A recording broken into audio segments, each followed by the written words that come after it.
Okay, let's unpack this. We're looking at an event today that is, you know, ostensibly about sports. Big guys, pads, helmets, cheering crowds. Right. But if you look closer, and that's exactly what we do here, it's actually about something so much bigger. It's about how we talk, how we work, and honestly, how we survive the modern American office. That is a perfect way to put it. Mm-hmm.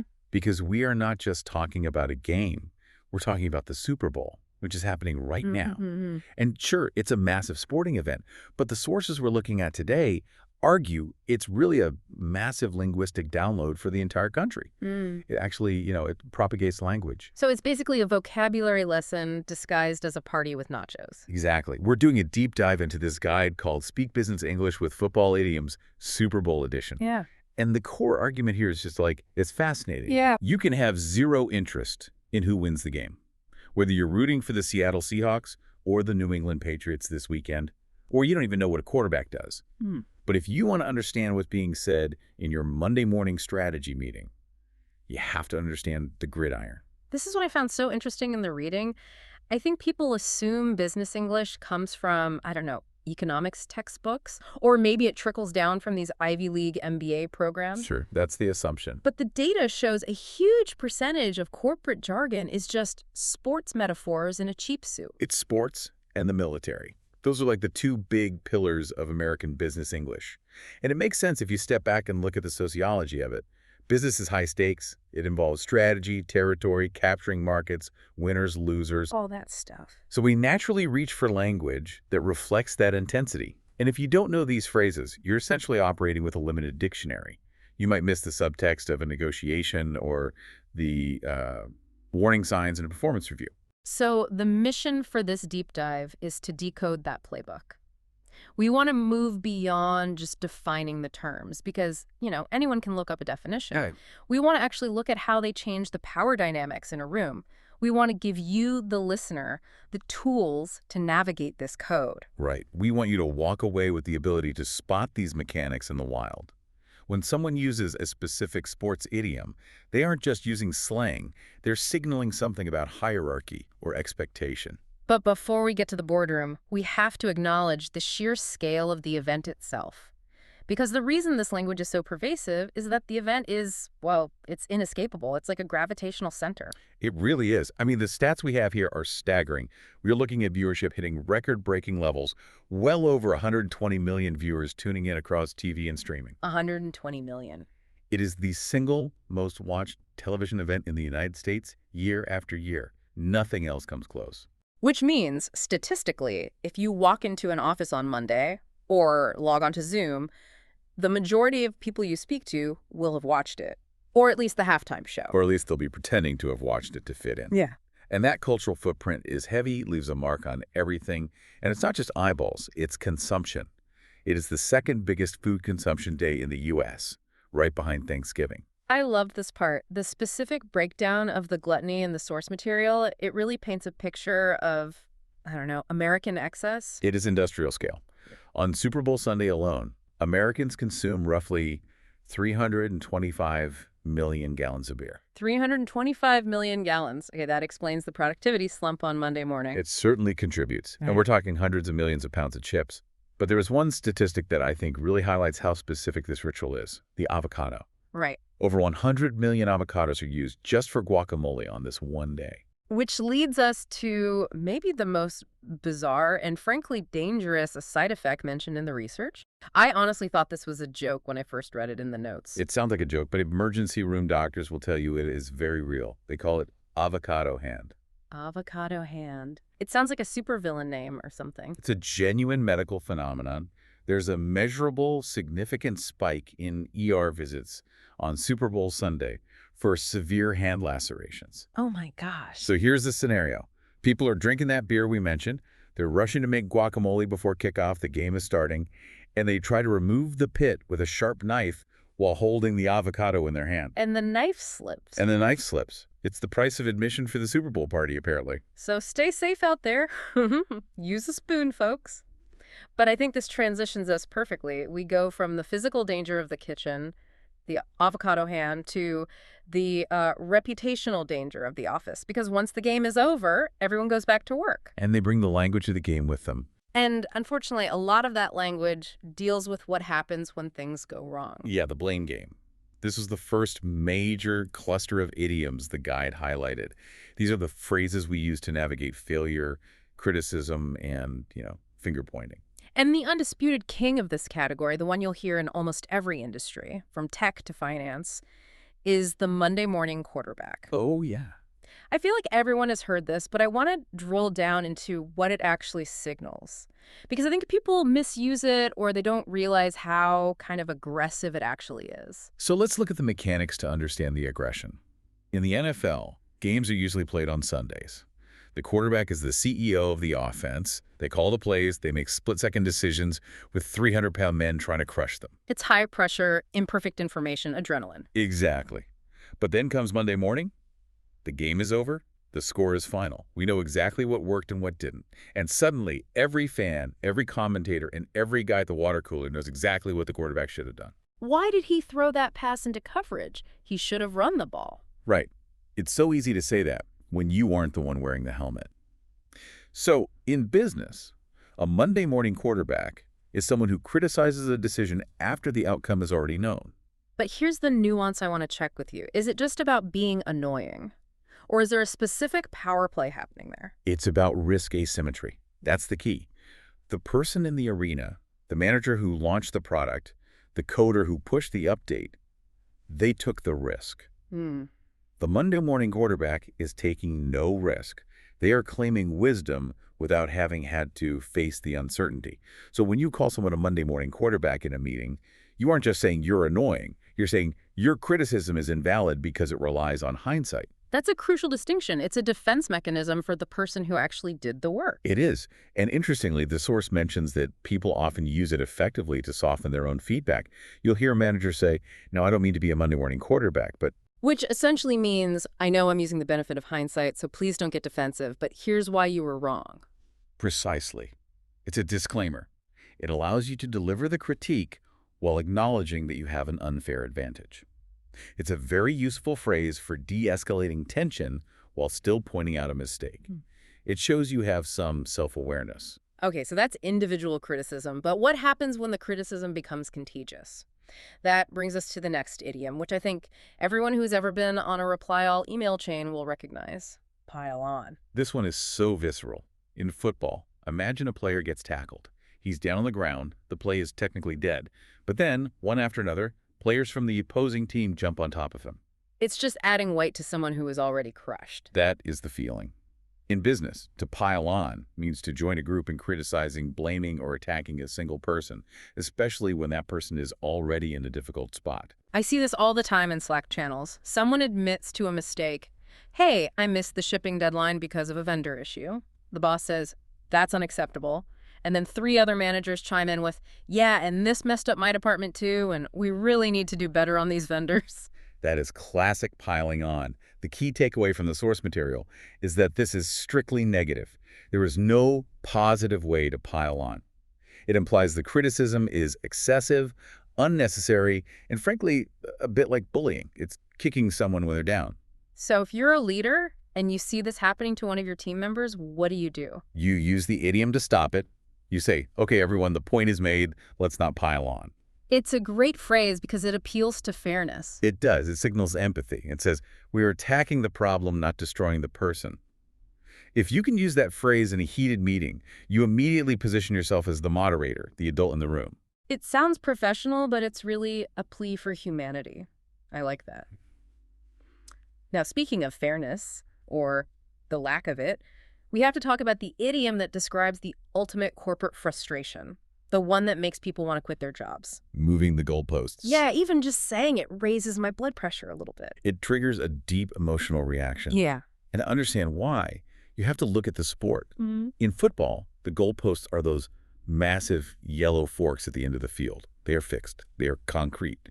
You know exactly where you have to kick the ball to get points. So if you kick the ball perfectly and then someone just pushed the posts back 10 yards while ball was in the air, there would be a riot. It'd be rigged. It would be impossible to play the game because the objective reality is shifting. And yet, the source argues this is standard operating procedure in many companies. To move the goalposts means to change the rules, the criteria for success, or the requirements after the project has already started. It's the client who says, we just need a simple website launch by Friday. You kill yourself to get it done. You deliver it on Friday. And then they say, well, actually, we need it to support 3 languages in e-commerce, but we still need it live today. Exactly. We met the original requirements, but then they moved the goalposts. It's an idiom of injustice. But is there a difference between moving the goalposts and just evolving a project? Because Yeah. we hear about agile work all the time. Agile is all about changing requirements, right? That's a great question, and it's a critical distinction. The difference is agreement. In agile methodologies, everyone agrees up front that the targets might shift based on new data. It's consensual. Okay. Moving the goalposts implies a unilateral change. It's one side changing the rules to ensure the other side fails, or at least to make it much harder for them to succeed without giving them more resources. It just erodes trust. So if you hear your team using this phrase in the break room, that is a massive red flag for a manager. Huge. It means your team feels they're playing a rigged game. And if people feel the game is rigged, they stop playing hard. They disengage. It's interesting how emotional these terms are. Monday morning quarterback is annoyance. Piling on is about bullying. Moving the goalposts is about betrayal. Work is emotional. We try to pretend it's all logic and spreadsheets, but it's not. It's a social hierarchy. And because football is such an emotional sport, high highs and crushing lows, it provides the perfect vocabulary for those feelings. Right. But we should clarify, the guide isn't all negative. We don't want to leave the listener thinking business is just a battlefield. Right. Yeah, we promised we wouldn't just be doom and gloom. There are idioms here that signal competence, speed, and good teamwork. There are. And this next one is actually one of my favorites for cutting through corporate bureaucracy. Huddle up. Huddle up. Now, visually, we all know what this is. The team gathers in a tight circle on the field. Yeah. But look at the characteristics of that circle. It's tight, it's private, and most importantly, it is fast. The play clock is running. You have maybe 25 seconds before the referee throws a flag. You cannot stand there and debate the philosophy of the game. No. You get the instruction, and you break. Contrast that with the typical brainstorming meeting in corporate America. Right. The 2-hour meeting with stale pastries and a PowerPoint deck that reads itself, that is not a huddle. In a business context, when a leader says, let's huddle up, they're signaling a very specific kind of interaction. It means stand up, be quick, decide, and go. Exactly. It implies urgency and collaboration. You see this in the daily stand-up in tech companies. That is a huddle. The tone is neutral to positive. It suggests we have a problem, let's get our heads together and fix it right now. It's much more dynamic than let's schedule a pre-meeting to discuss the agenda for the meeting. Anything is better than that. If you want to sound like an agile modern leader, you use huddle. You don't call a meeting. Okay, so we've huddled up, we have the plan, now we need to execute. And that brings us to the final idiom, which the source describes as the ultimate compliment in the corporate world: on the ball. Simple, but it's powerful. In the game, if you are on the ball, you are tracking the movement of the play. You aren't looking at the cheerleaders. You aren't looking at the scoreboard. You're not waving to your mom in the stands. You are locked in on the object of the game. If you lose track of the ball, you've lost the play. Right. So in the office, this isn't about physical agility. It's about mental agility. To be on the ball means you're quick to understand, you're well prepared, and you are paying close attention. It's the person who anticipates the question before the client even asks it. Sandy is really on the ball. It means she doesn't need to be managed closely. She just gets it. The source mentions this is often used in performance reviews or when you're talking about new hires. Yes. The new guy is really on the ball. It's just shorthand for competence. It's highly positive. If you want to praise someone without sounding overly flowery or dramatic, this is the phrase. It says they're professional, alert, and reliable. So if we look at this collection of phrases, we really have a full narrative of a project life cycle here. We really do. I mean, think about it. You start by huddling up to figure out the strategy. You need your team to stay on the ball during execution. Right. You pray that the client doesn't move the goalpost halfway through the quarter. If things go wrong, you hope your boss doesn't become a Monday morning quarterback and criticize your choices with hindsight. And if you do make a mistake, you hope your colleagues don't pile on. Wow. You just summarized my entire career in 5 phrases. That is slightly depressing, but also very efficient. It proves the point, though, doesn't it? This lexicon covers the entire emotional arc of professional life. It's a narrative structure that we all live in. So let's bring this back to the listener. We've had the beer, we've avoided the avocado injuries, and now we're in the meeting. Why does this really matter? Is it just about sounding cool and using slang? Can't I just use normal English? You can, but it's about belonging. Language is the primary tool for inclusion in any tribe. If you're in an American business context, or even an international one heavily influenced by American culture, which is most of global business, these idioms are the secret handshake. It's the difference between being an outsider looking in and being part of the tribe. Exactly. If you say, he criticizes things too late, people will understand you. But if you say he's a Monday morning quarterback, you are signaling that you understand the culture. You understand the shared references. It builds rapport instantly. It makes people feel comfortable with you. And it helps you decode the severity of a situation. Right. If your boss says, stop piling on, that is a much stronger warning than stop talking. Yeah. It carries cultural weight. You need to be able to feel that weight to navigate the politics effectively. And looking at the matchup this year, Seattle versus New England, you know those idioms are going to be flying around the broadcast. You'll hear about teams being pitted against each other or battling for territory. Pitted against is another good one the source mentions briefly. It frames the interaction as a duel. And that mindset business as a duel, as a battle for territory, is very deeply ingrained in this language. We treat market share like yardage on a field. We treat competitors like the opposing defense. It's a very adversarial framework. Which actually leads me to something I wanted to ask you. This is a bit of a tangent, but I think it's relevant. We've been very focused on American football. But the source makes a clear distinction that the rest of the world calls the black and white ball game football, while Americans call it soccer. Right. And the structural difference between those games is massive. American football is very stop and start. It's episodic. Huddle, play, stop. Huddle, play, stop. It's all about these distinct strategic bursts commanded by a general, the quarterback. Whereas soccer is continuous flow. The clock doesn't stop. You have to adapt in real time. You can't stop to huddle up every 30 seconds. The players have to make decisions on the fly, distributed across the field. Exactly. So here's my provocative thought for you to chew on and for our listeners to think about. We've established that sports language shapes how we think about business. So, how might business culture differ in countries where the dominant sport is continuous, like soccer, versus the stop and start strategy of American football? That is a fascinating question. Does a soccer culture value fluidity and improvisation over the rigid, pre-planned execution of a football culture? Does it change how we view leadership? In football, the quarterback is the great man, the general. Everything goes through him. In soccer, the play is much more distributed. The creativity comes from the network, not just the leader. It definitely raises questions about hierarchy versus network. If your metaphors are about moving the ball down the field yard by yard, think in increments. If your metaphors are about fluidity and finding space, maybe you think differently about progress. I feel like that explains a lot about the difference between, say, American corporate structure and maybe some European or South American styles.